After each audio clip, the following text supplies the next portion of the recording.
The tires of the McLaren Senna hissed on the rain-slicked asphalt of the private drive, a silver dart slicing through the pre-dawn gloom of New York City. Inside, Malcolm Vexley loosened his Tom Ford tie. The ghost of Isabella's perfume, a cloying, expensive jasmine still clinging to the fibers of his suit. He was exhausted, but a familiar, smug satisfaction warmed him. He ran the city, he ran the markets, and he took what he wanted. As the grand Georgian-style mansion loomed, he pictured his wife, Evelina. Pregnant, beautiful, and waiting. He'd soothe her, of course.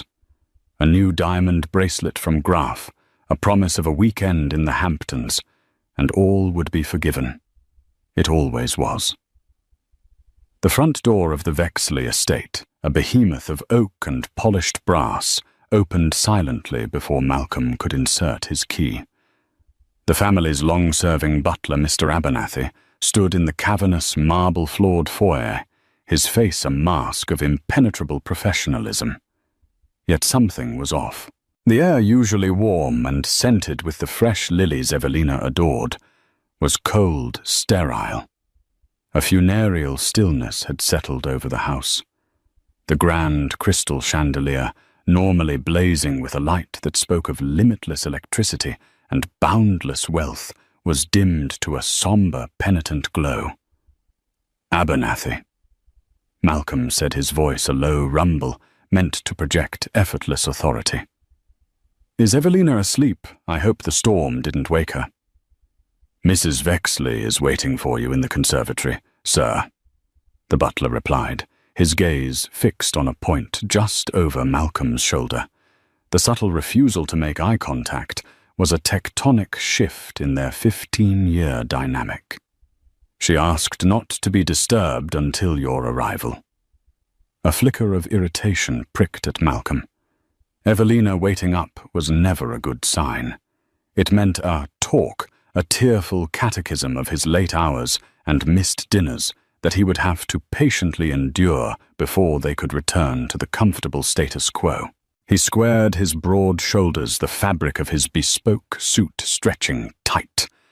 He was already composing his lines, a script of corporate emergencies and unavoidable obligations. He was a master of such performances. He strode across the checkerboard marble, his handmade leather shoes echoing with an unnerving clarity in the tomb-like silence. He passed the grand staircase, where a portrait of his father, Alistair Vexley, watched his approach with painted-on disdain. Even in oil, the man was judging him. Malcolm clenched his jaw and pushed onward. The conservatory was Evelina's sanctuary, her one claim on a house that was otherwise a monument to Vexley austerity. It was a breathtaking glass dome attached to the east wing, a miniature climate-controlled jungle of exotic plants collected from their travels, or more accurately from catalogues she perused while he was on business trips. It overlooked the meticulously sculpted gardens, which were now being lashed by the storm nature's fury, mirroring the one he was about to face. Tonight, however, it felt less like a sanctuary and more like a courtroom. The air was thick with humidity and unspoken accusations. Evelina was standing by a towering fiddle-leaf fig tree, her back to the door. She wore a simple cream-colored cashmere robe that fell elegantly over her 7-month pregnant belly. It was a robe he'd bought her in Scotland on a trip that felt a lifetime ago. Her blonde hair, usually styled in perfect glossy waves, was pulled back into a severe chignon at the nape of her neck. Even from behind her posture radiated an icy stillness that was entirely alien to her warm, yielding nature. "Sarah." Malcolm began carefully modulating his voice to a tone of weary, apologetic affection.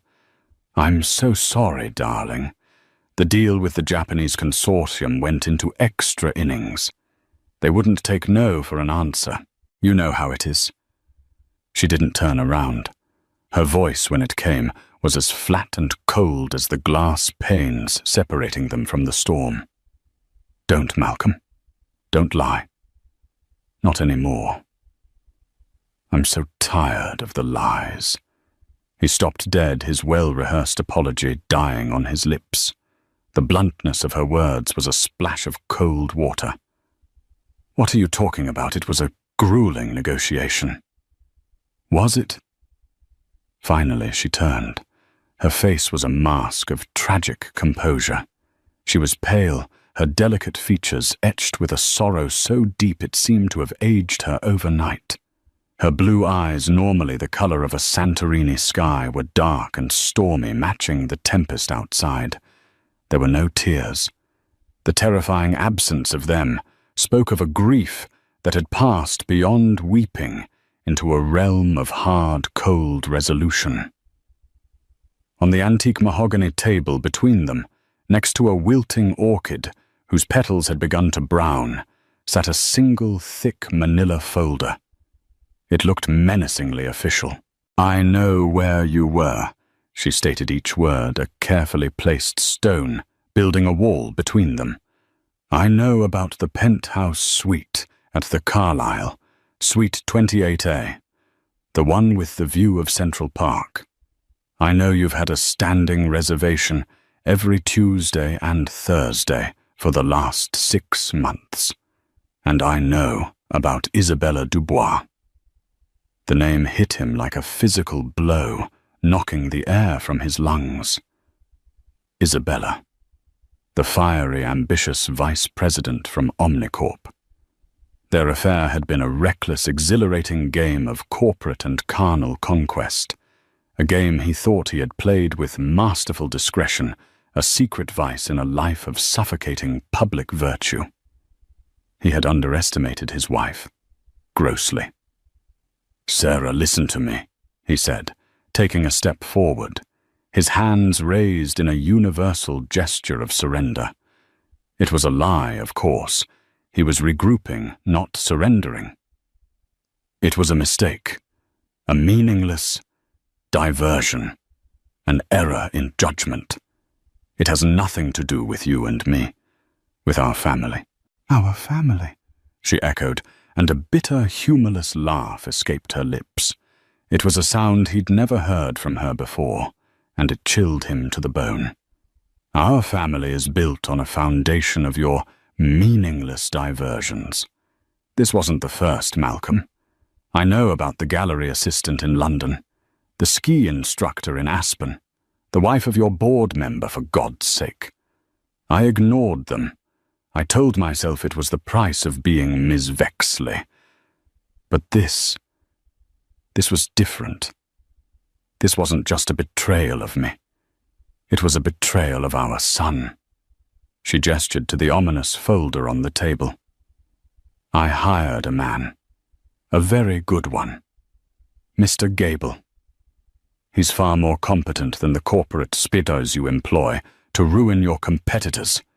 He's discreet, professional, and unbelievably thorough." Malcolm's blood ran cold, then hot with rage. The sheer audacity of it. His wife, his quiet, gentle, society-approved Evelina, hiring a grubby private investigator to spy on him.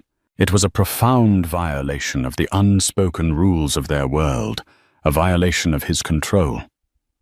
"You had me followed. You brought a stranger into our lives, into our marriage," he demanded, his voice dropping to a growl. "You brought Isabella Dubois into our marriage first." She countered, her voice unwavering, her hand instinctively resting on the swell of her belly, as if drawing strength from it. "I was merely documenting the guests you had already invited. I had to protect my own interests, and our child's." She picked up the folder. Her hands were perfectly steady. She didn't open it to show him grainy photos or hotel receipts. He knew what would be inside. The clinical, irrefutable proof of his deception. Instead, she slid a set of thick, cream-colored documents from within the folder and placed them on top. The paper was heavy, expensive. He recognized the letterhead immediately. It was from Renford Stern and Landon, her father's law firm, the most feared litigation firm in the state. At the top of the first page, in stark, bold letters that seemed to shout in the quiet room, were the words, "Petition for dissolution of marriage." The world tilted. Malcolm stared at the papers, his mind refusing to process the reality. Divorce. The word was an absurdity, a concept for commoners and movie stars. Vexleys didn't divorce. They endured. They compartmentalized. They maintained the facade for the sake of the dynasty. The dynasty was paramount. "This is insane," he breathed, the sound swallowed by the cavernous room. "You're emotional. You're pregnant. You're not thinking clearly. We can fix this. I will end it with her. Today. It's over." "It's over, all right," Evelina agreed. "We are over. You're pregnant with my son, our son." He pleaded, the first cracks appearing in his composure. "You want to bring him into a broken home, on a whim. Because I made one stupid mistake. One." She shot back, her icy control momentarily breaking to reveal the molten fury beneath. "This wasn't one mistake, Malcolm. This was 6 months of calculated deception. While I was at home, suffering through morning sickness, you were choosing wine at Daniel with her. While I was picking out colors for the nursery, you were buying her jewelry from Cartier. While I was feeling our son kick for the first time, you were in her bed. This was not a mistake. This was a choice. You chose her day after day. And now I am making my choice." Each word was a perfectly aimed dart puncturing his arrogance. He felt his composure, the bedrock of his entire existence, cracking under the assault. "You can't do this, Evelina," he said, his voice now laced with desperation. "Think of the scandal, the company, Vexley Industries. Our stock will plummet on the rumor alone. Think of our families. Your mother." My father, I have thought of everything," she interrupted coolly. "That's the difference between you and me, Malcolm. You think of the moment of gratifying your own immediate needs. I think of the future. My future. My son's future." He lunged for the papers, a primal need to physically destroy the offending documents taking over. "I won't sign them. I will never sign them. This is my son you're carrying. I'll fight you. I'll drag this out for years. I will bury you in legal fees. You'll get nothing. Do you hear me? Nothing." Evelina didn't flinch at his outburst. She simply watched him, a look of profound, soul-deep pity in her eyes. It was a look that infuriated him more than her anger. "Oh, Malcolm, you poor foolish man. You still don't understand." She let the silence hang in the air, thick with the scent of damp earth and dying flowers. He stood, panting. The divorce papers clutched in his fist, his world tilting violently on its axis. Then she delivered the twist, the blow that would shatter not just their marriage, but his very identity. "I don't need you to sign them to get what I want," she said, softly, her gaze dropping to the crumpled papers in his hand, and then back to his face. "This isn't just about the divorce. This is about everything that comes with it. And according to the prenuptial agreement that your father's lawyers drafted to protect you from gold diggers, the infidelity clause is quite specific." He vaguely remembered the prenup, a fortress of legal jargon designed to protect the multi-generational Vexley fortune. He had barely glanced at it arrogantly, assuming it would only ever be a weapon for him to wield. "The clause grants me a significant settlement, of course," she continued, her voice as precise as a surgeon's scalpel. "A pittance for you, I'm sure, but more than enough for me to live comfortably. But it's the other part that should concern you. The part about moral turpitude, a proven pattern of behavior that demonstrates a character of depravity. Your father's lawyers love their dramatic flair. It has a direct impact on parental fitness and, more importantly, on corporate stewardship. She paused, letting the legal jargon sink into his panicked mind. And here's the real problem for you, Malcolm, she said, her voice dropping to a near whisper, a whisper that carried the force of a hurricane.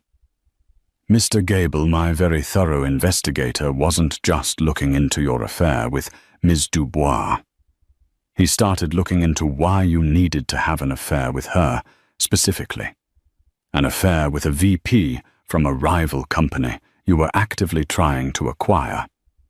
He got curious. So he started looking into your accounts, the secret ones, the ones in the Cayman Islands that you use for your corporate black ops. Malcolm felt the floor drop out from under him. His blood turned to ice water. Those accounts weren't for mistresses. They were for something far more dangerous. They were the secret slush fund for Vexley Industries, the grease that kept the wheels of their global empire turning through bribes, illegal acquisitions, and hostile takeovers.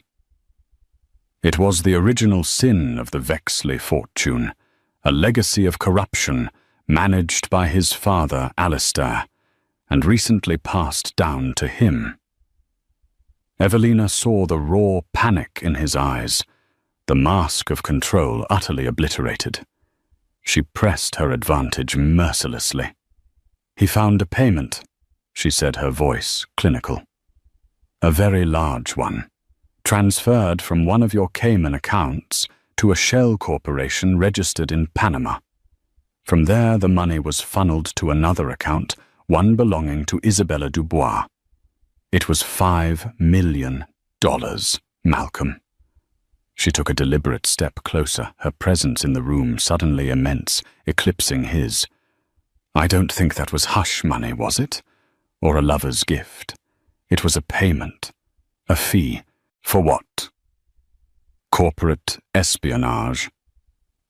Was she feeding you proprietary information to help you decimate her own company? Omnicorp. Did you use that information to orchestrate your hostile takeover last month? She leaned in her face inches from his, her voice now filled with a chilling mixture of fury and revelation. So you see, this isn't just a divorce petition. It's an indictment. You can fight me. You can try to drag my name through the mud. But the moment you do, the moment your lawyers file the first motion to contest this folder, the real folder, the one with bank statements, wire transfers, server logs, and a sworn affidavit from a very cooperative Ms. Dubois, who suddenly fears she's an accomplice to wire fraud and market manipulation. It all goes to the district attorney's office and to the SEC. She finally stood back, her devastating speech concluded. She looked at the man she had once loved, now reduced to a cornered animal, trembling and exposed. So you have a choice, she declared, her hand resting protectively on her unborn child. You grant me a quiet, swift divorce.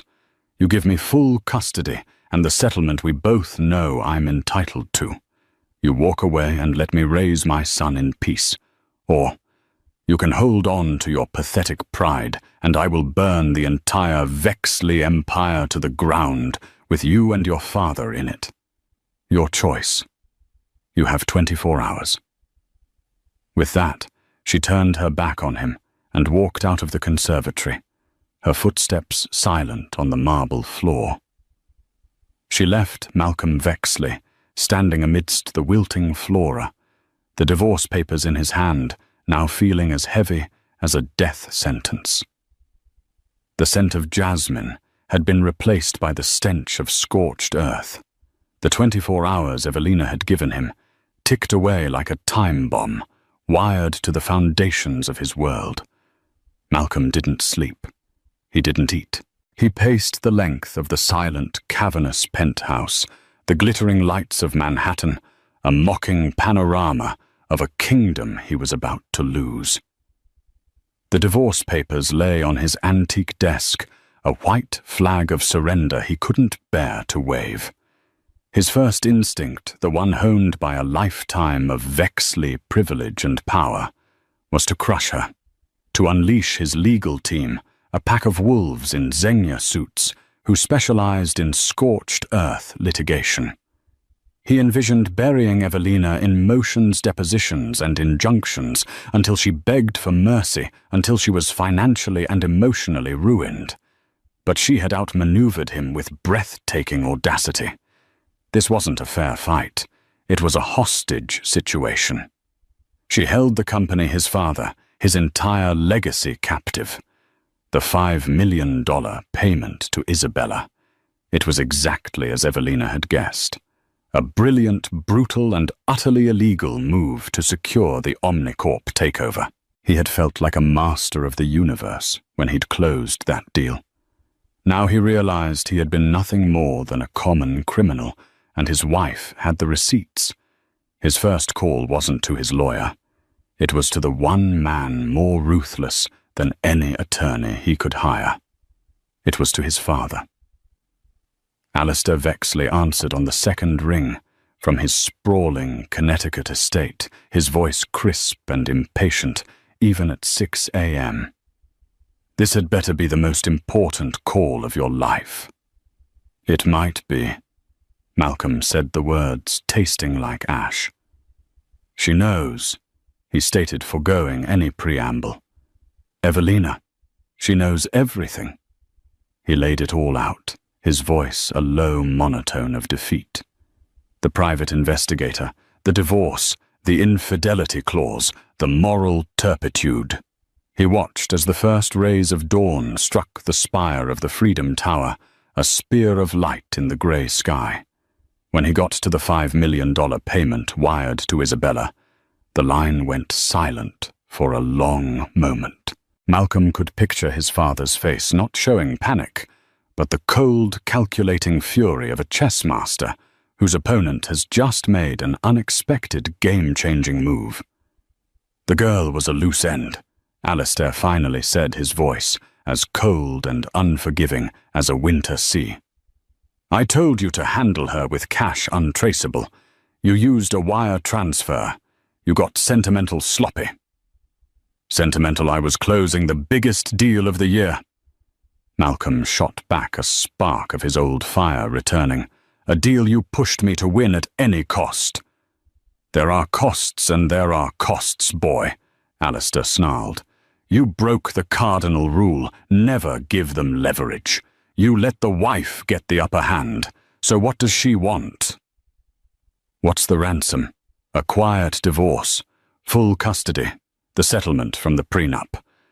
"Give it to her," Alistair said instantly, decisively. "Cut her loose. A one-time payment is cheaper than an SEC investigation.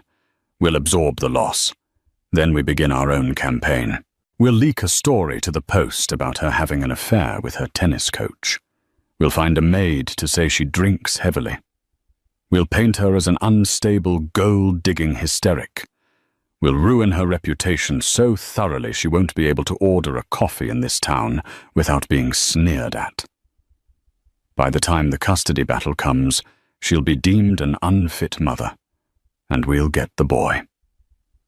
Malcolm felt a wave of profound nausea. This was the Vexley way. Not to solve problems, but to obliterate them. To scorch the earth so nothing could ever grow there again. He thought of Evelina, of her quiet strength, her dignity, even in her pain. He thought of the child she carried, his child. To subject them to that kind of public vivisection felt monstrous. "No," Malcolm said the word, emerging from a place of deep, unfamiliar conviction. "What did you say to me?"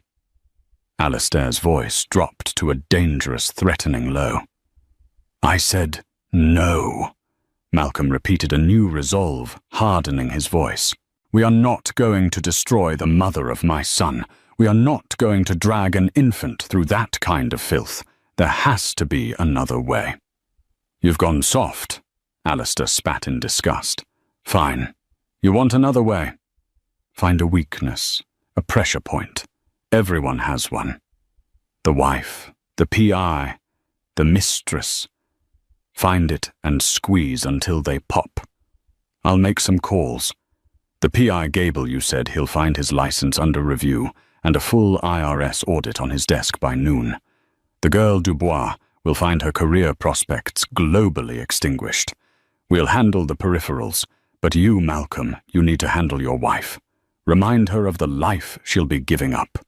The prestige, the power, the protection of our name. Remind her that the Renford name is old and respected, but the Vexley name is feared." Alistair hung up, leaving Malcolm in a silence that felt more damning than the shouting. His father's plan was clear, a campaign of intimidation and destruction. He was to handle Evelina. But as he looked at the divorce papers again, he realized Alistair didn't understand the new reality. Evelina wasn't afraid of them anymore. She had walked through the fire of his betrayal and emerged as something new, something unbreakable. Meanwhile, 20 blocks south, Evelina wasn't idle. She wasn't hiding in her parents' Sutton Place townhouse, weeping into her tea. She was in a war room. The Midtown office of Renford, Stern and Landon was a fortress of mahogany leather-bound books and quiet lethal competence. With her was her father, Robert Renford, a silver-haired lion of the legal world whose calm demeanor masked a mind like a steel trap, and her older brother, Julian Renford.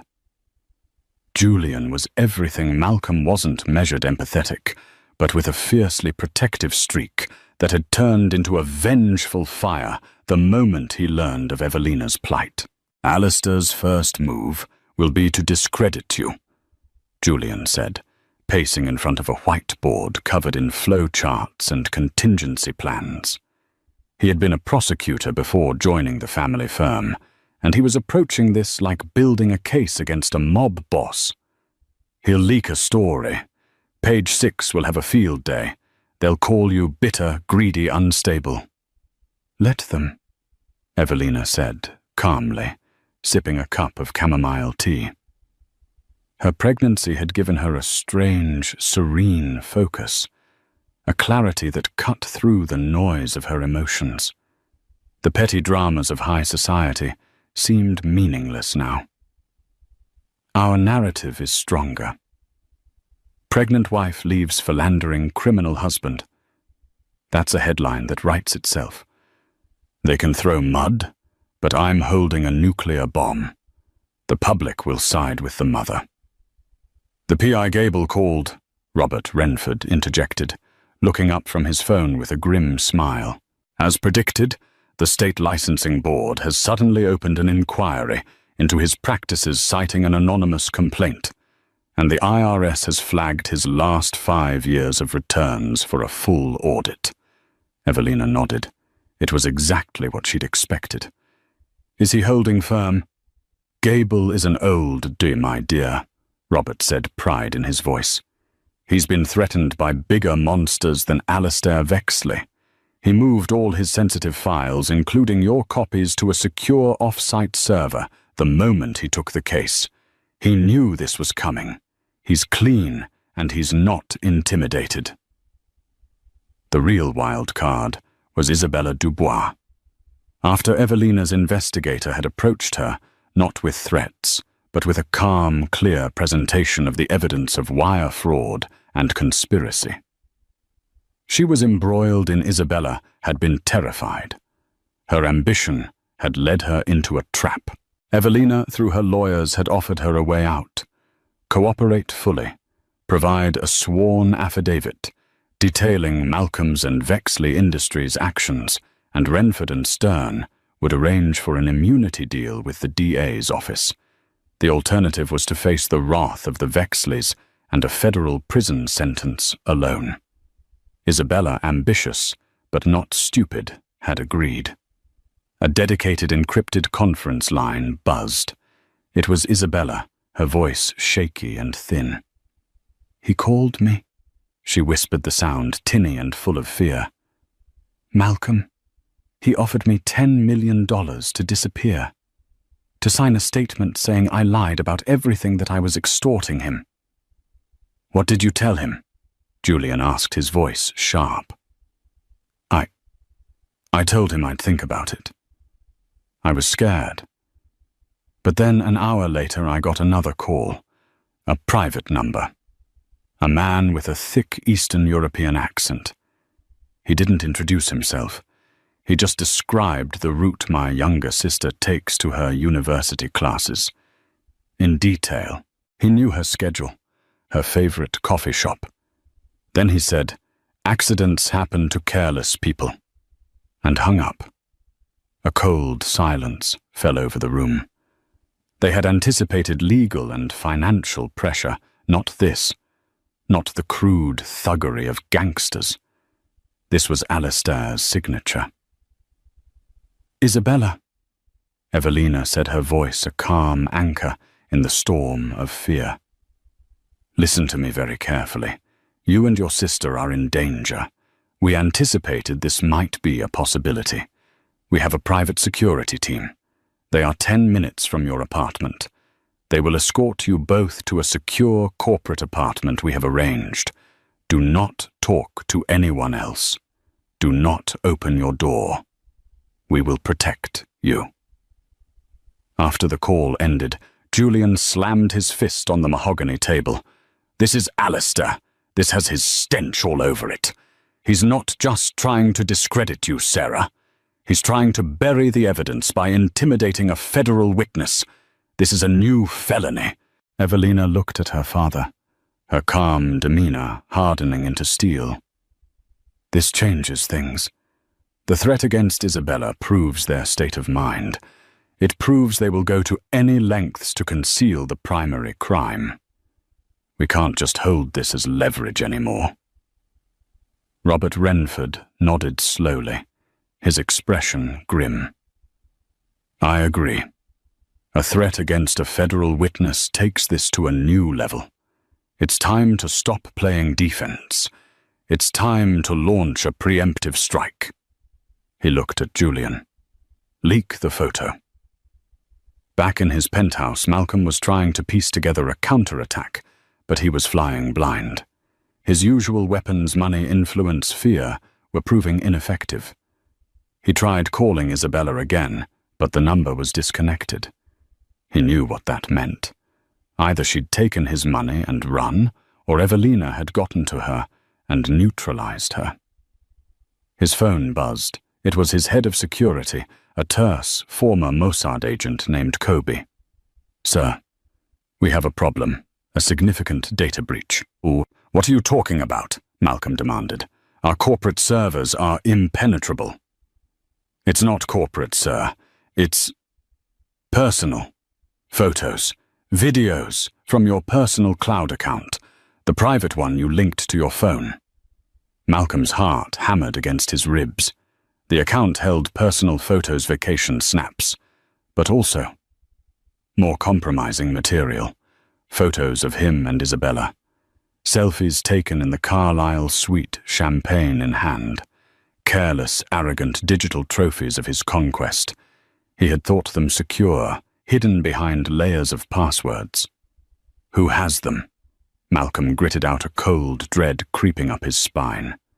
"We don't know the source of the breach, but we know where they've been sent." Kobe said, his voice grave. "To every major news outlet in the city.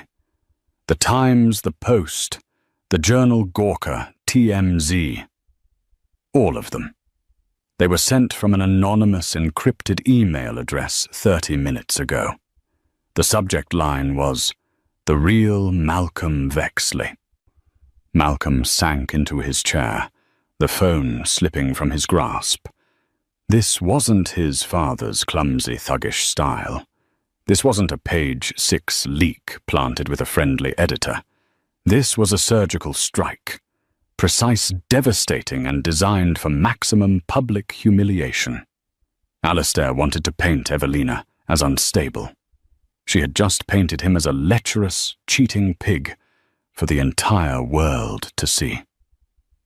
He knew, with a sickening, gut-wrenching certainty, who was behind it. Evelina hadn't just hired a PI to find dirt. She had hired a hacker to steal the shovel. The game had escalated. The armies were no longer just gathering. They were marching. And Evelina Renford Vexley had just fired the first deafening cannon shot, proving that the quiet, graceful woman he thought he knew was gone, replaced by a strategist every bit as ruthless and calculating as the men she was fighting. The 24-hour deadline had been a smokescreen. Her war had already begun. The world imploded in slow motion. By 9 a.m., Malcolm's face was on every gossip website, a sleazy, smug selfie of him, and a triumphant-looking Isabella champagne in hand, the opulent suite of the Carlyle unmistakable in the background. Other photos less explicit, but equally damning, followed. The story wasn't just about infidelity. It was about a gross abuse of power, a powerful CEO seducing a subordinate from a rival company. The narrative Evelina had crafted was masterful. He wasn't a straying husband. He was a corporate predator who used women as tools. The board of Vexley Industries convened an emergency meeting via teleconference. Malcolm patched in his face a grim mask. The stock, which had opened steady, was now in free fall. The company's veteran PR chief, a man who had spun gold out of scandals for decades, was speechless. He issued a terse, no comment, which in the court of public opinion was tantamount to a full confession. Before the call ended, Malcolm was told, not asked, to stay home and make no public statements. He was radioactive. He was a prisoner in his own gilded cage, the ringing of his phone a constant tormenting reminder of his disgrace. He ignored the furious calls from board members, the sanctimonious texts from supposed friends, and the endless barrage from opportunistic journalists. The only call he was waiting for was from his father. When it finally came, Alistair's voice was not shouting. It was a low, volcanic rumble, the sound of pressure building deep beneath the earth. "You have become a liability," Alistair seethed. "A laughing stock. Our name, the name my grandfather built from nothing, is the punchline on morning television. You let her do this to you. To our name." "She hacked me," Malcolm yelled back, his voice raw with desperation and humiliation. "This is beyond anything we anticipated. This is cyber warfare." "Anticipated?" Alistair laughed, a dry, rattling sound completely devoid of humor. "I anticipated this the moment you said she'd hired an investigator. I told you to crush her. I told you to obliterate her. Instead, you hesitated. You felt pity. And now your pity has cost this family billions in market value and invited the scrutiny of the entire world." The SEC made an informal inquiry this morning. They smelled the blood in the water. Malcolm felt a chill that had nothing to do with the penthouse's air conditioning. The SEC, the boogeyman of their world. What do we do? What's the plan? There is no we. There is only the problem and the solution, Alistair said coldly. The problem is the evidence Evelina has, the wire transfers, the girl's testimony. As long as that exists, we are vulnerable. So we make it disappear. What are you talking about? We can't get to Isabella. Evelina has her locked down tighter than Fort Knox. I'm not talking about the girl, Alistair clarified, his voice dropping ominously. I'm talking about the source, the reason for the payment. That deal, the takeover of Omnicorp, it needs to be sanitized. We need to erase the crime itself from history. Malcolm's mind raced, trying to comprehend the sheer audacity of what his father was proposing. Sanitize the deal. That deal was already done. The assets absorbed the paperwork filed with federal regulators. How the records are filed, the money has moved. I have already initiated the protocol, Alistair explained, as if discussing a routine maintenance check on a yacht. Our offshore team in Geneva and Panama is creating a new narrative, a backdated paper trail. It will show that the $5 million was not a payment for corporate espionage, but a legitimate finder's fee paid to a third-party consultant based in Liechtenstein, who then, for his own reasons, paid Ms. Dubois. It's messy, it's expensive, but it's defensible. It muddies the water enough to create reasonable doubt. A third-party consultant. Who? Malcolm asked, bewildered. A man who exists only on paper. A ghost in the machine. A convenient phantom who will take the fall and then vanish into the digital ether once his purpose is served. This was the dark heart of the Vexley machine. Not just a company, but a shadow state with its own army of accountants and lawyers capable of rewriting history. It was brilliant, audacious, and so deeply illegal it made Malcolm's head spin. It involved forgery, obstruction of justice, and conspiring to defraud the United States government. But it will take time. Alistair continued, his voice hardening again. And in that time, you need to be seen as the victim. This is your new story.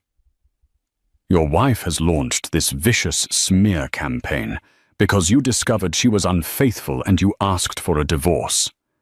You were heartbroken. The affair with the Dubois girl was a desperate, lonely mistake made by a shattered man. She's 7 months pregnant, Father. No one on earth will believe that. They'll believe what we pay them to believe.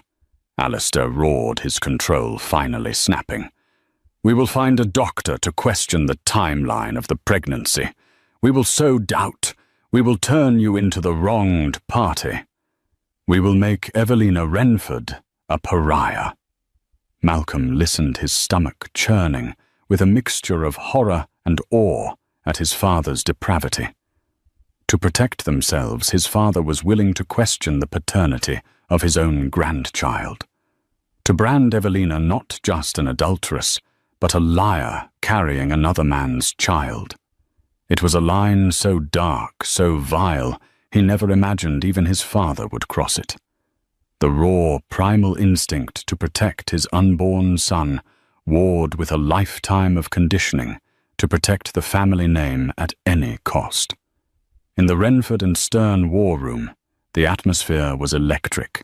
The photo leak had worked perfectly, seizing control of the public narrative and forcing the Vexleys onto the defensive. Now it was time for Phase 2. Alistair is panicking, Julian said, pointing to a screen displaying Vexley Industries' plummeting stock price. He's not a strategist. He's a bully. And bullies panic when the victim punches back. He'll do something rash and stupid. He's already manufacturing a cover story, Evelina said. She sat at the head of the table, a queen surveying her battlefield. He'll try to create a firewall between the $5 million and the Omnicorp deal. He'll invent a middleman, a consultant, a cutout. He'll forge documents to make it look legitimate. Robert Renford looked at his daughter, a deep, profound respect in his eyes. How can you be so certain of his exact strategy? Because that's what he did 10 years ago with the Argentinian mining deal, Evelina replied coolly. I was a newlywed, eager to understand the family business I had married into. I used to read the annual reports, the shareholder summaries, the press clippings. I remember a scandal, accusations of bribery to secure mining rights. It was a big story for a week, and then it just disappeared. The official story became that a rogue contractor had acted alone. The contractor was never found. The pattern is the same. Alistair doesn't innovate. He just repeats his past successes. She had been a silent observer for years, the beautiful passive wife, the perfect hostess. No one had ever suspected she was also a student memorizing their playbook, identifying their weaknesses. He thinks I only have the evidence from Mr. Gable. Evelina continued, a grim smile touching her lips. He thinks this is a fight about one corrupt deal, but he's wrong. She turned to her brother. Julian, it's time. Julian nodded grimly.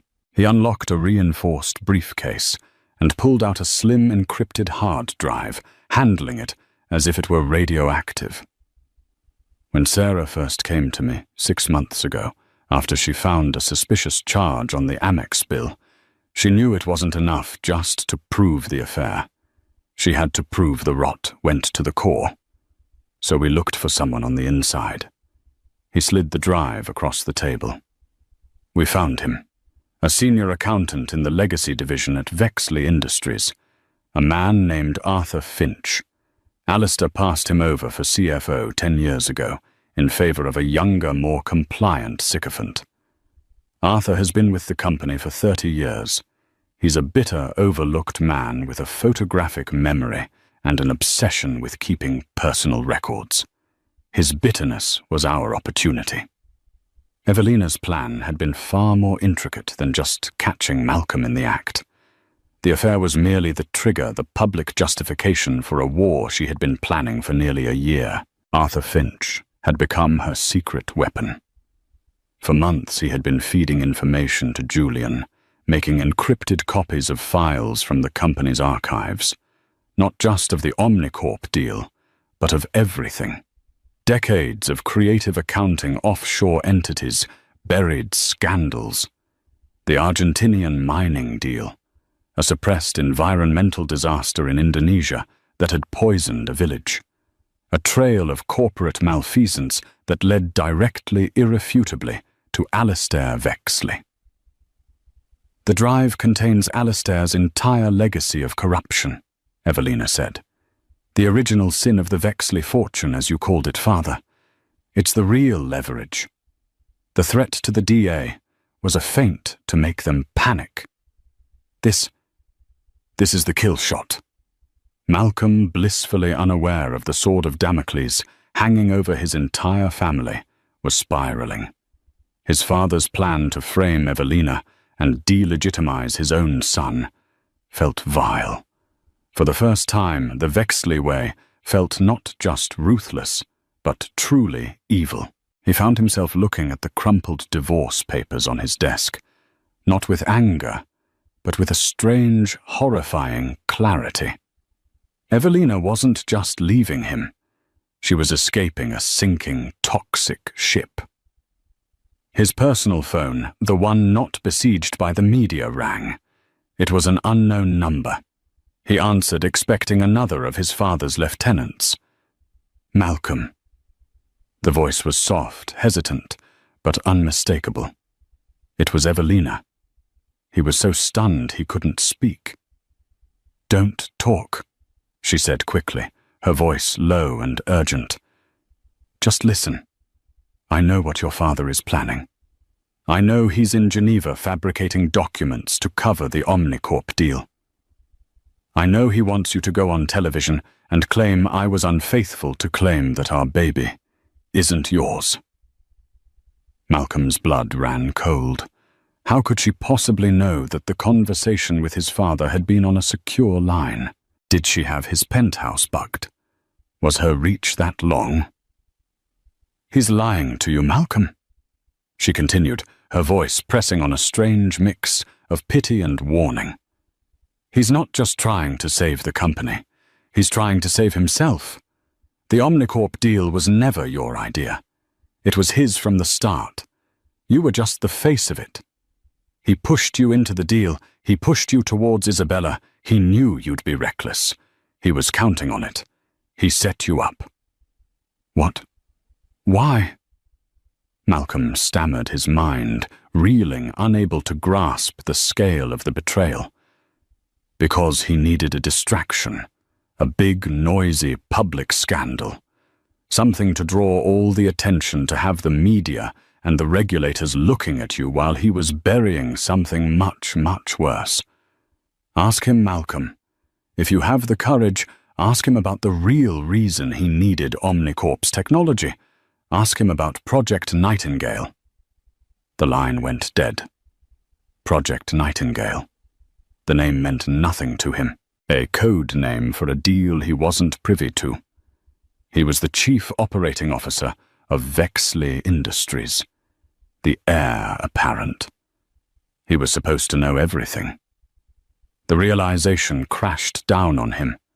Alistair had been running a shadow company within their own company. Alistair had set him up, used his own son as a sacrificial lamb to create a media firestorm that would act as chaff, distracting from a much larger, darker crime. The affair, the public humiliation, it was all part of Alistair's grand, monstrous design. Evelina's attack hadn't been an attack at all. It had been a reaction to a trap she saw being laid for him. The rage that filled Malcolm was pure and white-hot. It wasn't the petulant anger of a man who'd been caught. It was the elemental fury of a son betrayed by his father. The carefully constructed world of Vexley loyalty and dynasty shattered into a million pieces around him. He stormed through the penthouse, grabbing his car keys. He had to see his father. He had to look him in the eye and demand the truth. As he reached the door, his personal phone buzzed with a message from an unsaved number. It was a single image, a sonogram, a grainy black and white picture of the child at the center of this maelstrom. Beneath it, a simple line of text from Evelina. He has your chin. Don't let your father take your son from you before you've even met him. The image broke through his rage, grounding him in a way nothing else could. This wasn't about the company anymore.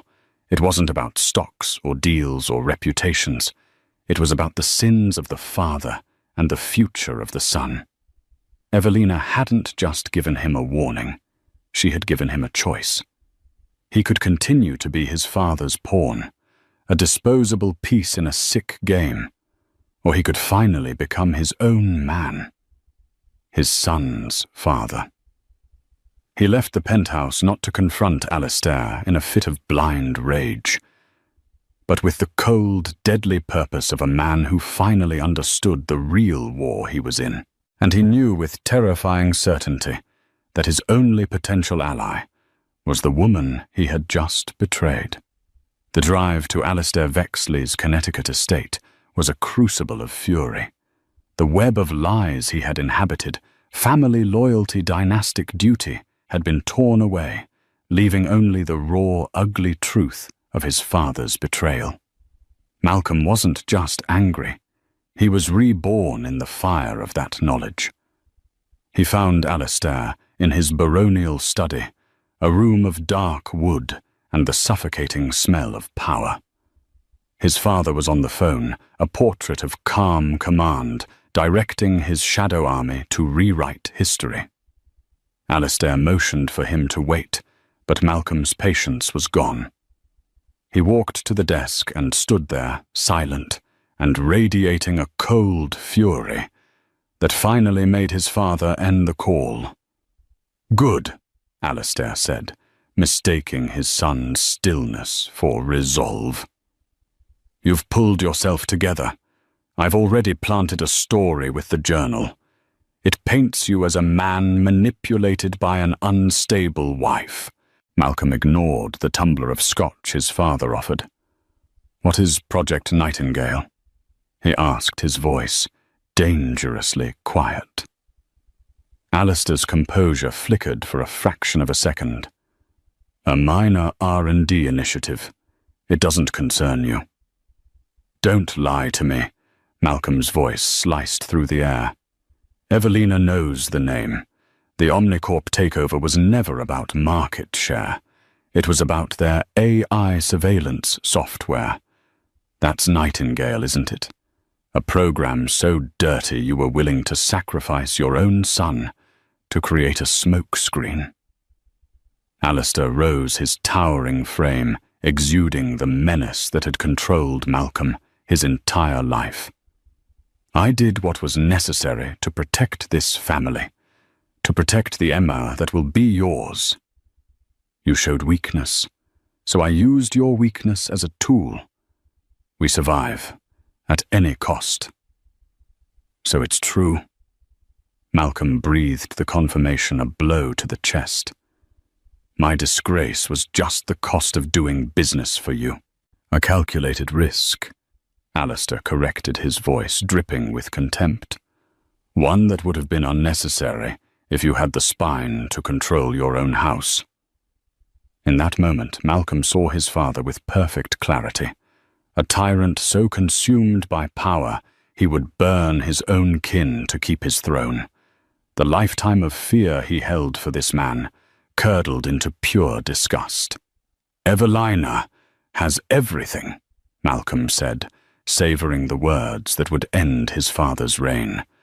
And I don't mean just the Omnicorp deal. She has it all. The Argentinian mine, the Java Sea disaster. 30 years of your filth handed to her by a man named Arthur Finch. The blood drained from Alistair's face. The name Arthur Finch was a ghost, a discarded servant he never imagined would have the power to haunt him. She has an encrypted hard drive, father. Malcolm continued, pressing his advantage. Her finger is on the button. The moment you move against her, she sends it all to the Department of Justice. It's not just the SEC, it's racketeering. It's decades in prison. Checkmate. Alistair sank into his chair, the magnificent posture crumbling, the illusion of power vanishing. He looked small and old. What does she want? He whispered, the fight gone from his voice. She doesn't want to destroy the company. Malcolm said, the answer hanging in the air. She wants to cleanse it. The negotiation took place in a closed-off wing of the Metropolitan Museum of Art, surrounded by the silent, judging eyes of ancient history. Evelina was there, a serene and powerful figure, flanked by her father and brother. Malcolm stood alone, the bridge between the two worlds. Alistair was not present. His reign was over. Here are my terms, Evelina stated, her voice clear and steady in the vast gallery. They are not negotiable. What followed was not a negotiation, but a surrender dictated with surgical precision. First, Alistair Vexley would immediately resign from the board, citing health reasons. His entire share portfolio would be placed into a blind trust for his grandchild, Alexander Renford Vexley. He was to have no further influence over the company. Ever. Second, Malcolm would publicly accept full responsibility for the affair and the divorce. A formal, unequivocal apology drafted by Evelina's team would be issued to her and the shareholders. Third, the divorce would be swift and quiet. Evelina would receive her full settlement and sole physical custody of their son. Malcolm's visitation rights would be contingent on his unwavering cooperation. Fourth, Malcolm would become CEO of a reformed Vexley Industries, but his power would be checked by a new independent ethics committee on the board. The chair of that committee, holding the deciding vote, would be Julian Renford. The company would self-report the Omnicorp crime dismantle project Nightingale and accept the legal and financial consequences. Finally, the hard drive containing Alistair's legacy of corruption would be held in escrow by Robert Renford. It was a permanent insurance policy. If the terms were ever violated, the drive would be sent to the authorities. It was a total surrender, but it was also a lifeline. Evelina wasn't burning the empire down. She was forcing a hostile takeover of its morality. Malcolm looked at the woman he had so grievously underestimated. He could fight for the scraps of his father's corrupt legacy or build something new from the ashes. It wasn't a choice at all. "I agree." Malcolm said the words, sealing his father's fate and his own future. "I agree to all of it." The weeks that followed were a whirlwind of legal and corporate triage. Alistair vanished from public life, a ghost in his own mansion. Malcolm's ascension, coupled with a shockingly frank corporate apology, sent ripples through the financial world. It was unprecedented. He and Evelina did not reconcile. The trust and love were casualties of a war they had both in their own ways won. Their interactions were crisp and professional, a new fragile respect growing from the wreckage of their marriage. He saw her strength, and she saw his capacity for change. 3 months later, Evelina gave birth to a healthy baby boy. They named him Alexander Renford Vexley, a name representing not a union, but a new foundation built on a brutal truth. In the quiet hospital suite, Malcolm looked at his son sleeping in Evelina's arms. He saw his own chin, as she had promised. He looked at Evelina, her face softened by motherhood, and finally understood the depth of his failure and the scale of her victory. She hadn't just divorced him. She had saved him. She had saved their son from the poison of the Vexley legacy. "He's beautiful," Malcolm said softly. "Yes," Evelina replied, her eyes on their child. "He is. And he will grow up knowing what it means to be a good man. We will make sure of it." Their marriage was over, but their partnership in business and in parenthood was just beginning. It was not a love story, but something more resilient, a treaty signed on a battlefield, a promise to build a better kingdom for the heir they both served. What a journey. We started with the ultimate betrayal, a billionaire, a mistress, and a wife at her breaking point. But what unfolded was so much more than a simple affair. It was a war for a dynasty. We saw Evelina transform from a victim into a master strategist, proving that true power isn't about wealth, but about courage and conviction. We saw Malcolm forced to confront the sins of his father and choose between a corrupt legacy and an uncertain future. This wasn't just a story of divorce. It was a story of rebirth. An empire was brought to its knees not by an outside force, but from within, by a woman who refused to be a casualty. Do you think Evelina's actions were justified? Was her plan a cold-hearted revenge plot, or a necessary act to protect her child? Let me know your thoughts in the comments below. If you were captivated by this tale of high-stakes drama and intricate twists, please show your support by hitting that like button. Sharing this video with someone who loves a story of powerful karma, and most importantly, subscribe to the channel for more millionaire dramas that feel just like real life. Click that notification bell so you don't miss the next story.